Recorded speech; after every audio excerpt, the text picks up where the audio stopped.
Respiration. Why do we breathe? You probably remember from earlier in the course that pretty much everything our cells do requires energy. And pretty much all the processes in the cells that require energy can get that energy by taking it out of the bonds between phosphate groups of the molecule adenosine triphosphate. That means that body constantly has to produce adenosine triphosphate. How does it do that? By breaking down food particles. The food particles are going to contain chemical bonds that contain energy, most notably small sugars like glucose. Glucose gets broken down, and in the mitochondria, completely gets cleaved off. Every carbon, every oxygen, and every hydrogen gets separated. For this process to work completely, to work correctly, one needs to capture all the released electrons during this process. And for this, we need oxygen.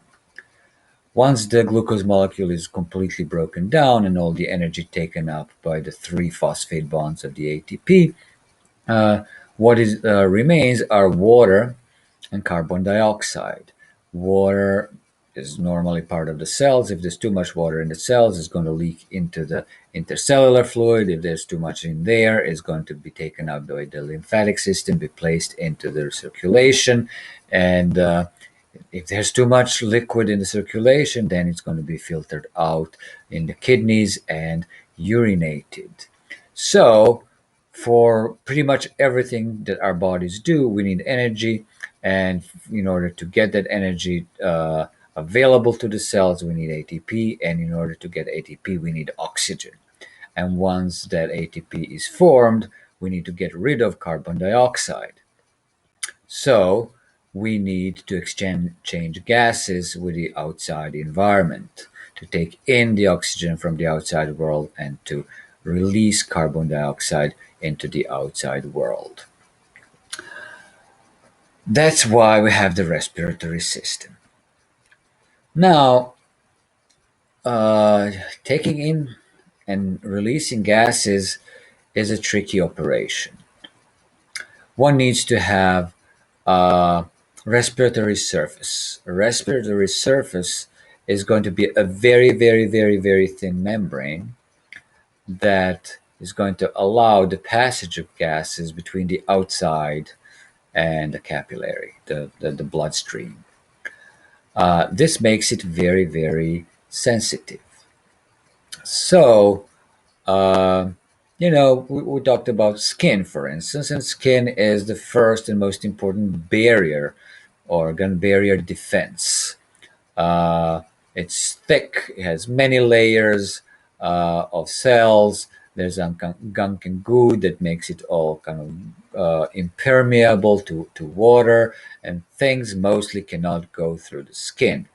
But there are several places in the body where we have to have communication between the inside and the outside, and those are vulnerabilities. Those holes are vulnerabilities, and they have to have different kinds of defense strategies. The barrier defenses are going to be different in different orifices, different openings. So the eyes are going to have tear ducts, and the mouth is going to have saliva, and the vagina is going to have its own secretions. And all those places, all those secretions or those liquids are going to have things like lysozymes. They're going to have immunoglobulins type A.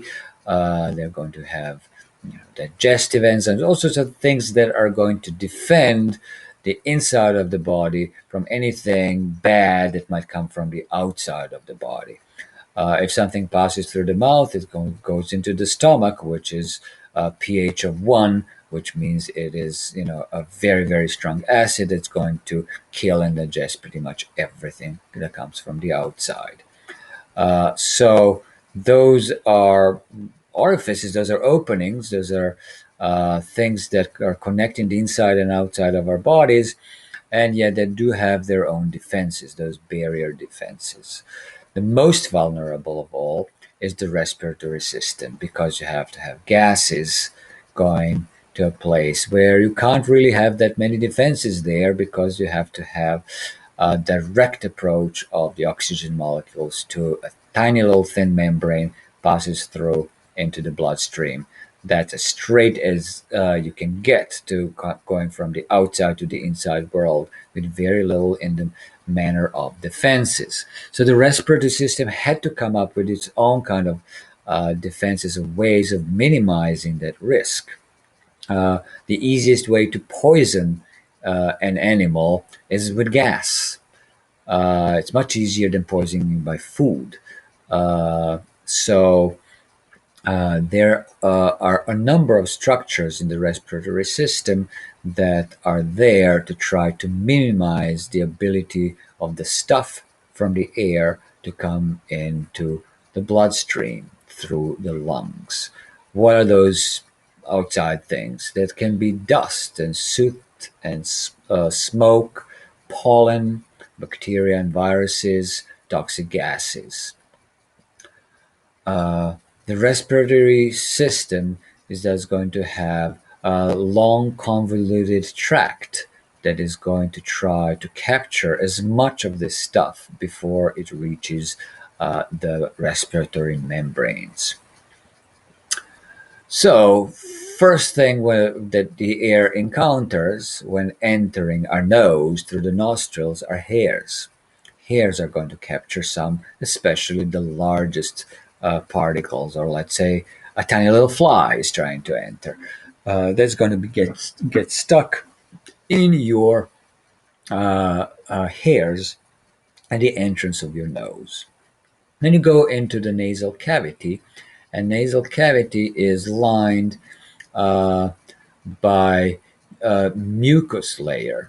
There are going to be goblet cells that are going to secrete mucus, and that mucus is going to also contain various other defense molecules. So you want to trap as much stuff from the air into the mucus. In order to do that, you don't want air just passing through, just flowing through it smoothly, because only the things that are on kind of the outside of the column are going to get stuck in the mucus.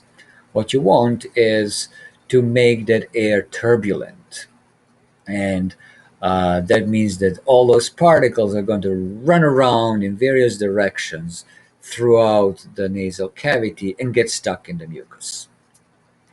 Uh, so you all remember the ethmoid bone when we were talking about the skeletal system, and the ethmoid bone is this probably the strangest shaped bone in our body. Remember, it has the crista gallia and the cribriform plates, and which allow the air to be smelled, and detection of smell then be transferred into the brain.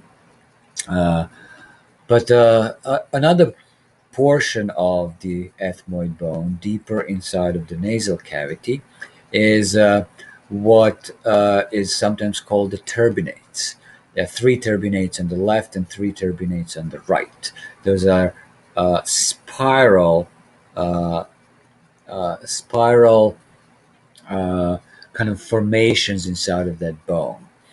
And since they're covered by that mucous membrane, uh, those three ridges with the mucous membrane covering the three turbinates are called conchae. Between those three conchae are the three valleys, and those are called meatoses. So when the air comes in there, the laminar flows turn into a turbulent flow. So all those particles are going to be jumping and running around, and every time one of them hits the wall anywhere, it's going to get trapped in the mucus. Uh, that mucus is going to be pushed along by the cilia. Remember that respiratory tract has ciliated pseudostratified columnar epithelium. And those cilia in the upper respiratory tract, that means through the nasal cavity, those cilia are going to beat backwards or downwards into the throat, into the pharynx, where that mucus can be spitted out, coughed out, or swallowed, thrown into that vat of hydrochloric acids in the stomach, where all is everything is in there is going to be killed and digested. Once the air passes through the pharynx and gets into the larynx, uh, and then into the trachea, and then into the bronchi and bronchioles, those cilia are are beating upwards. So there's goblet cells that are secreting mucus, and whatever gets trapped as it's going through the smaller and smaller diameters of all those tubes is going to be pushed by cilia back up towards the throat, where it's going to be spit out or coughed out or swallowed.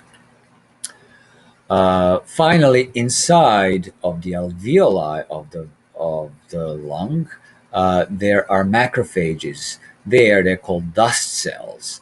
They are not attached to the membrane in any way. They're just floating around inside of the bronchioles and alveoli, and they're trying to trap whatever they can find. Whatever is not air, whatever is not pure air, is going to sooner or later encounter one of those dust cells or alveolar cell type number three.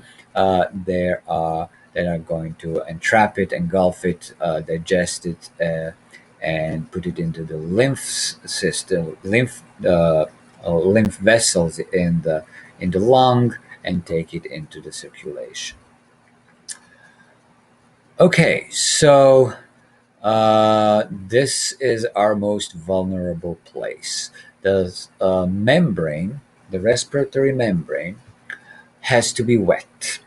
It has to be wet because the gases need to be dissolved in water before they can pass the membrane into the capillaries. So the first membrane that it encounters is alveolar and membrane, and then the endothelium of the capillary. So it has to go through two very, very thin membranes. Both of them are very, very thin, very flat, squamous cells of a simple squamous epithelium in order to pass through there.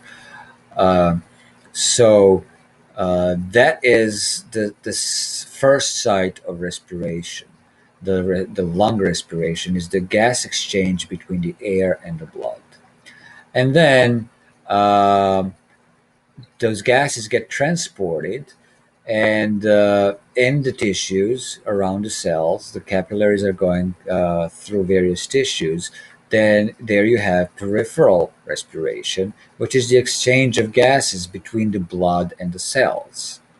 And finally, inside of the cells, you have the cellular respiration, which we already mentioned, right? That's the breakdown of glucose, for instance, using oxygen and and forming carbon dioxide as one of the end results. So respiration happens on all those levels. Um, the uh, the alveoli are a little sphere. So everything above the alveoli um are tubes, right? It's a set of tubes that is designed to get air into the alveoli. Alveoli are the business end of the respiratory system. Those are the only places where actual gas exchange happens. Um, and uh, the the alveoli need to stay open. So they're going to have two different types of cells, alveolar type 1 and alveolar cell number type 2. Most of the cells of the alveolar are the type 1. Those are those thin squamous cells that are forming the membrane. Remember, the membrane has to be wet. So there's a tiny little, very, very, very thin layer of liquid lining the membrane on the inside of the alveoli. Those are the majority of the cells in the alveoli. There are also type 2 cells. They look very different. They are either round or square. They're thicker. They're much more rare. And their job is to produce a substance called a surfactant. Surfactant is a mix of various molecules, proteins, and sugars that are resulting in the lowering of surface tension of water. So there's water lining the alveoli. At that microscopic level, the surface tension of water is a powerful force. So we are large animals, right? We are very large animals. We are very much affected by things like gravity, and not so much by surface tension of water. But if you think of an organism that is much smaller, let's say a water strider. Water strider is a little insect that can walk on water on the tips of its legs. It's a tiny little thing. Gravity doesn't matter much to it, but water tension, surface tension of water, is a hugely important and very powerful force at that scale.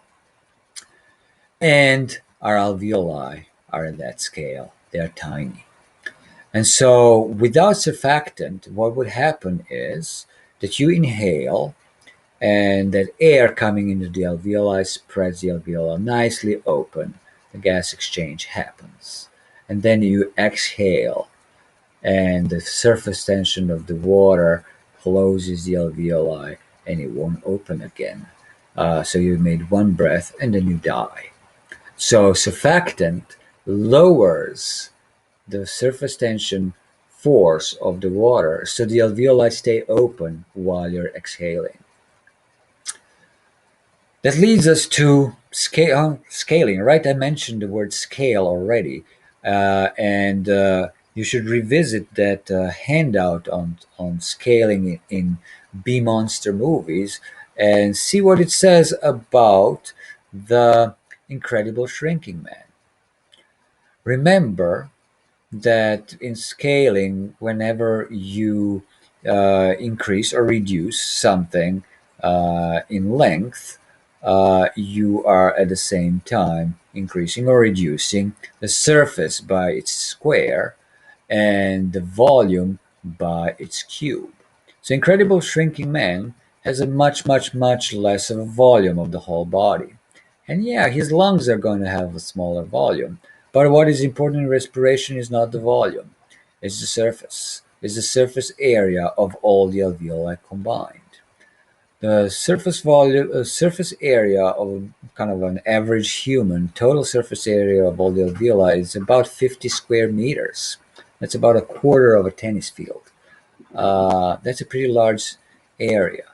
And so, if you reduce a human to being an inch, uh, you're going to reduce by the volume and thus the need for oxygen, how many cells there are going to be and how much they'll need oxygen by cube.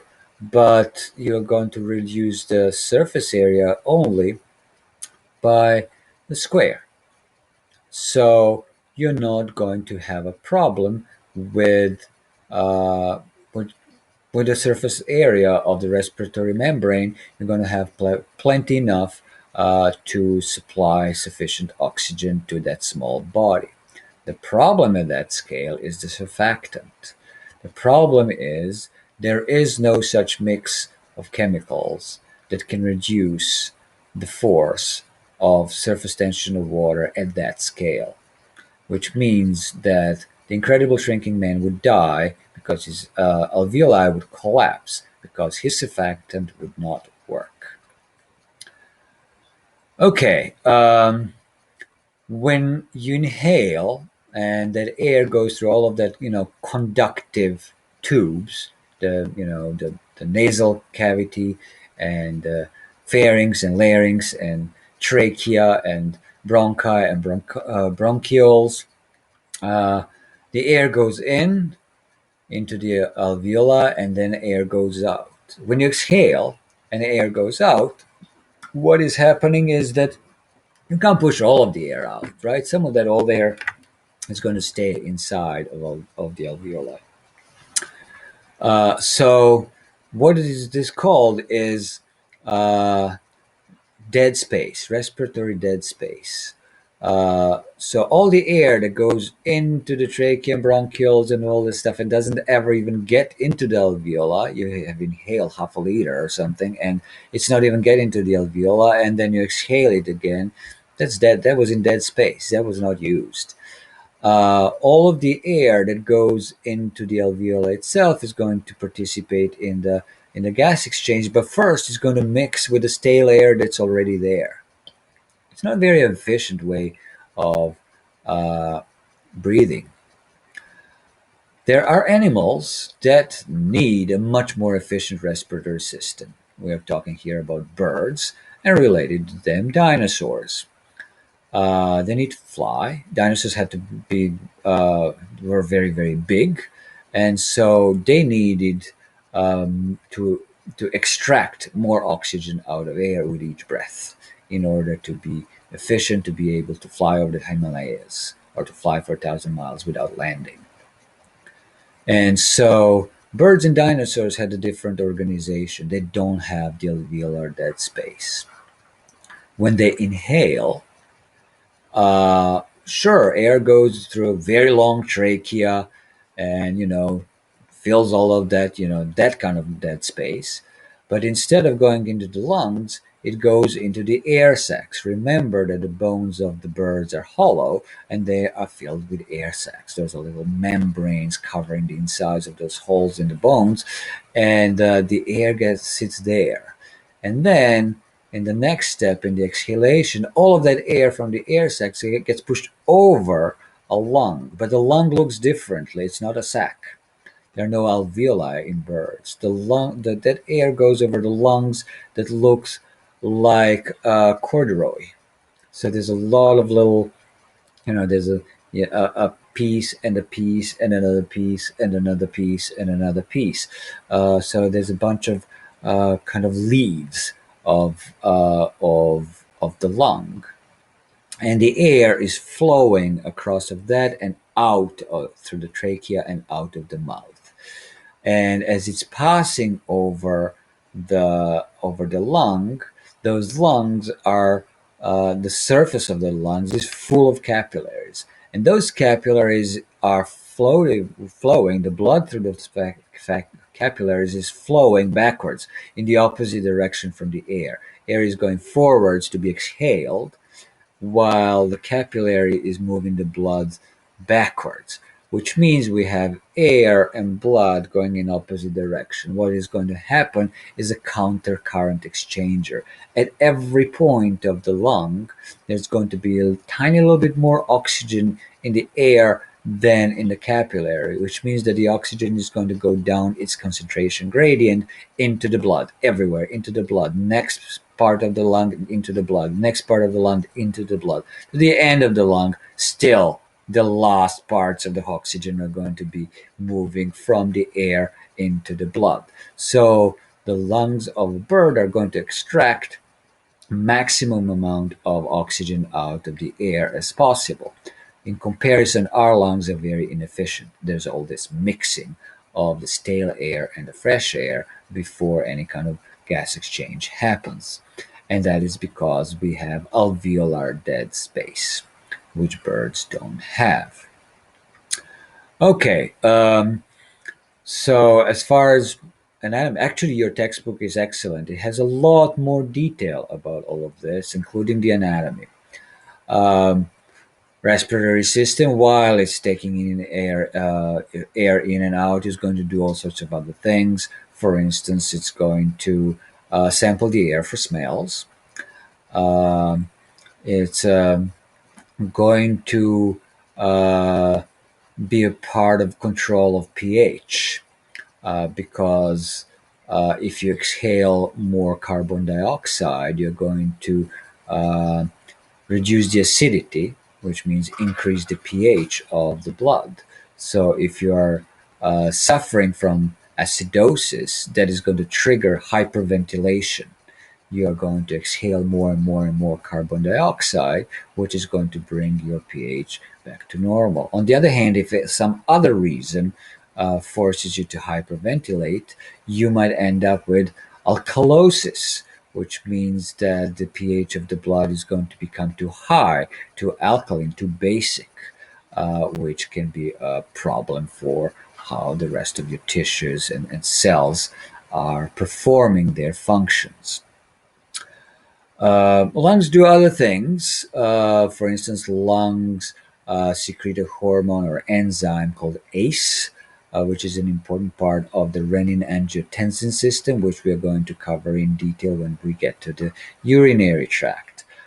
Very recently, it's been discovered that lungs can produce a small amount of red blood cells. So it's not just the bone marrow, but only also lungs can produce red blood cells. Uh, there are several laws and effects and principles that you need to know as far as the uh, respiratory system. So, for instance, you can you need to know Boyle's law. Boyle's law means that the pressure of a gas is inversely proportional to its volume. And in the lab, most of you have been to the lab. Remember when we pull that balloon? So what the respiratory muscles are doing, mainly the diaphragm, but also external intercostals, a couple of other muscles that help, they are increasing the volume of the thoracic cavity, the volume of the cavity in which the lungs reside. And that increase in volume is going to decrease the pressure. Once you have lower pressure of air in the alveoli, the air is going to surge in down its pressure gradient from higher pressure in the outside air to the lower pressure into the alveoli, and vice versa during expiration. So that is Boyle's law. Pressure of gas is inversely proportional to its volume. Henry's law. The concentration of gas in a liquid is directly proportional to the solubility and partial pressure of that gas. Okay, so you have air and you have liquid. And those gases, different gases from that air, from that mixture of gases, is going to get dissolved in water underneath. And it's going to follow the partial pressure of that gas. Uh, Partial pressure of that gas has to do with what is the proportion of that gas in the mixture, and then the solubility. Carbon dioxide is much more soluble in water than oxygen is, for instance. So that is what Henry's law states. Then we have Dalton's law, and okay, let me see. The Dalton's law says that the total pressure exerted by a mixture of gases is the sum of the partial pressure of the gases in the mixture. So if fifth of the air is oxygen, then the partial pressure of the gases of oxygen in that mixture is going to be 20%. So you add up partial pressures of different gases to get a total partial pressure of the air. Another law or effect is the Bohr's law. The Bohr's law we mentioned when we talked about hemoglobin, and you need to rewatch the video about hemoglobin. This says that hemoglobin saturated with that uh, that hemoglobin and that the lower pH is uh, is going to release oxygen more easily, which means there's going to be a shift in the oxygen dissociation curve. And and then finally, uh, the Haldane effect says that hemoglobin that's saturated with oxygen has a low affinity for carbon dioxide. So remember, hemoglobin can bind four oxygens. More oxygens you have bound to that hemoglobin, less likely is that carbon dioxide will bind to that same molecule of hemoglobin. So you need to know those five laws or effects and be able to apply them to different aspects of the respiratory system. Um, let's say what else? Yeah, you need to know about respiratory rates um, and all those volumes. You know, the vital and expiratory and inspiratory maximum and minimum. There's several of them there in your book. There's a nice table there. You actually need to know all of them. Uh, what are the bends in divers? When you dive, like scuba diving, and you go down into the great depths, the mixture in your that you're inhaling is going to actually have quite a lot of nitrogen, right? And nitrogen is usually not uh, s- uh, be able to it does not dissolve readily and go into the bloodstream. But under that high pressure, when you're down in a great depth, nitrogen will dissolve in that water in the membrane of the alveoli and will get into the bloodstream.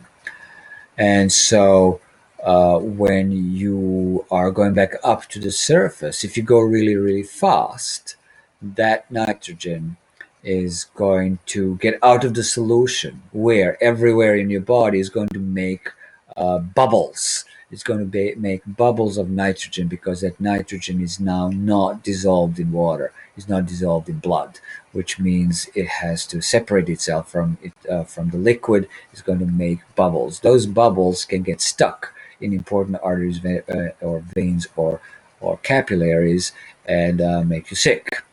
That's why you have to go really, really slowly, surfacing very, very slowly, allowing that nitrogen that is now trying not to be dissolved anymore to actually get to the lungs and get exhaled into the air instead. So you blow those bubbles into the water around you instead of those bubbles staying in your uh, blood vessels.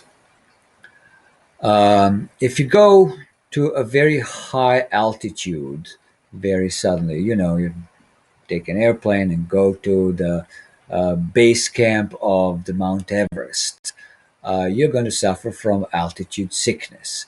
Your body uh, is processing air as if there is much less oxygen in it. The air on Mount Everest still has 20% of oxygen, but the total pressure is much lower. The atmospheric pressure is much lower, so the total partial pressure is much lower. So the partial pressure of oxygen is going to seem to the body to be much lower. It takes a while to acclimate to high elevation, and that process that takes days, weeks, uh, results in making much more red blood cells, some other physiological changes, and that is called acclimatization because it's happening within a single individual over a relatively short period of time. On the other hand, you have people living in the Andes, like Chile, or in Himalayas. So people who have been living there for many, many generations, for thousands of years, and their natural selection has selected for people who more easily survive at very high altitude, and then there are some adaptations. It's not acclimatization anymore. That's adaptation because it's a result of an evolutionary process.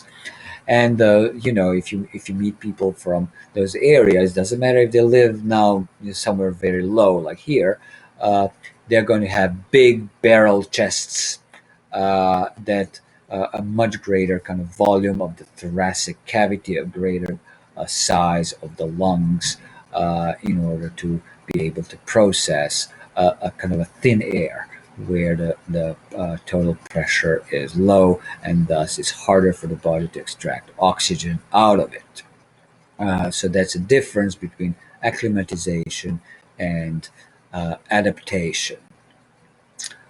Um, So please, please, please read your book. It has a lot more detail about it. Explains some of those things great. It has some great animations. I'm hoping you have the online version of the book. I emailed you the link very early in the semester, so use this. Um, Also, look at the videos of swallowing. So, swallowing is one of the most difficult and actually least understood physiological things that are happening in our bodies.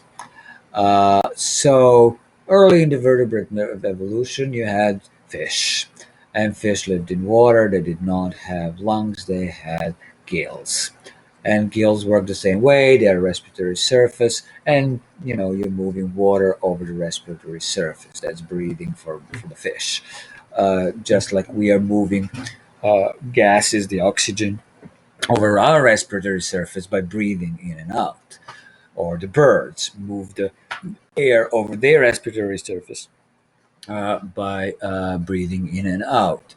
So uh, that movement of gases, in order to always have fresh kind of fresh concentration of oxygen always on the outside of the membrane.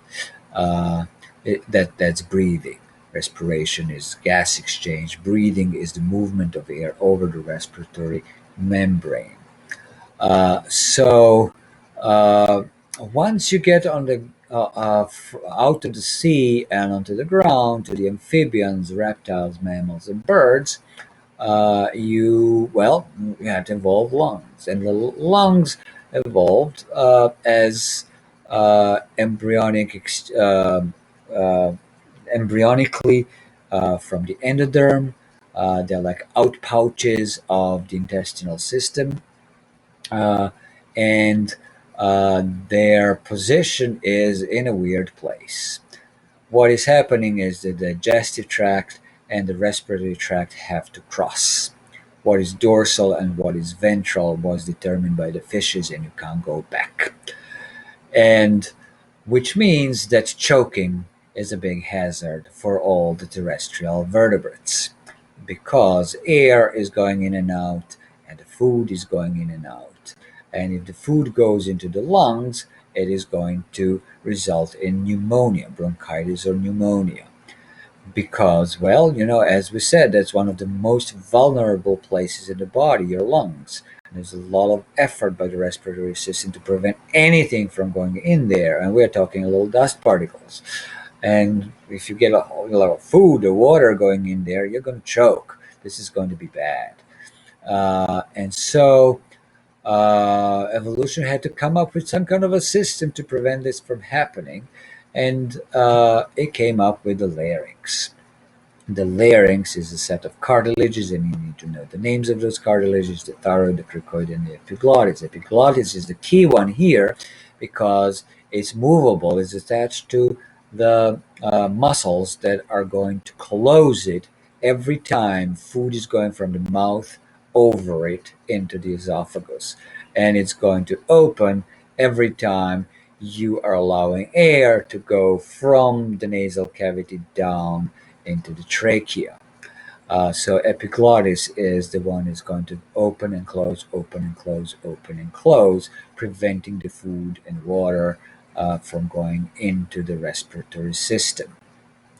So larynx is important. Another part is the uvula. Uvula is that thing that hangs in the back of your throat, and during swallowing, it actually presses upwards. It closes the holes called choanae that are connecting the nasal cavity to the throat. So the air is going through the nasal cavity, and then it has a little hole there at the back of the soft palate, through which it passes in order to pass through the throat, in order to pass into the larynx.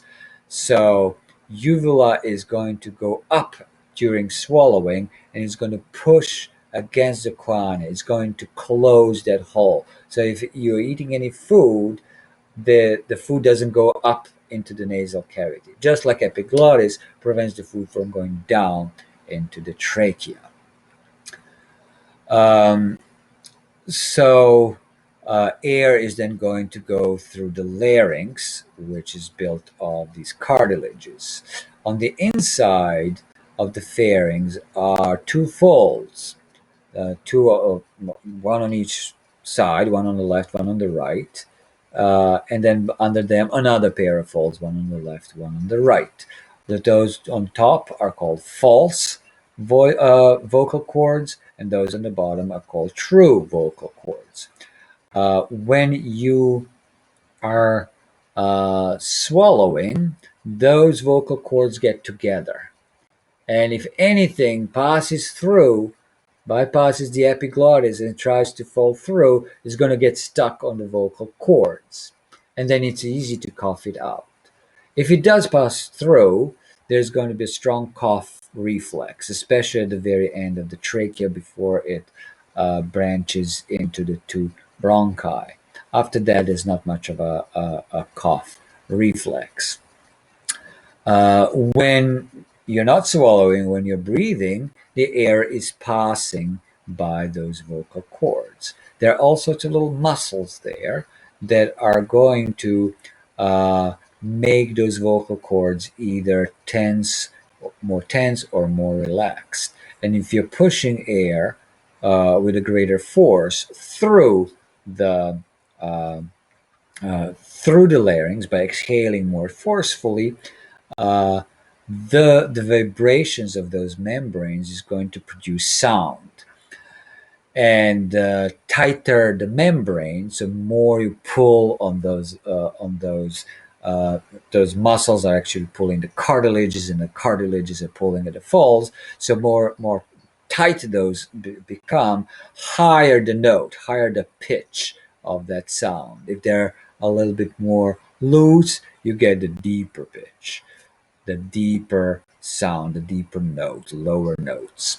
And so once you exhale past the vocal cords, you're going to get a particular sound, and then you can modify this sound using the tongue, the teeth, the lips, the soft palate, the various places in order to produce different sounds, like different letters. M is going to be different from B. It's going to be different from L. It's going to be different from O. That's how we can have speech and singing and producing any kind of sounds. So respiratory system is involved in that as well. Okay, so there's a study guide. There is a video on hemoglobin that is important. There is there are actually two study guides. One is in terms of questions that you answer using the book, using my video, and the other one is a study guide that I made for a different course. So it has a little bit more of like a comparison of respiratory surfaces and respiratory mechanisms between humans and other kinds of animals. But once you go deeper into it, it's mostly focused on humans and has a nice summary of everything I said here. So I hope this video helps you with studying the respiratory system. Thank you.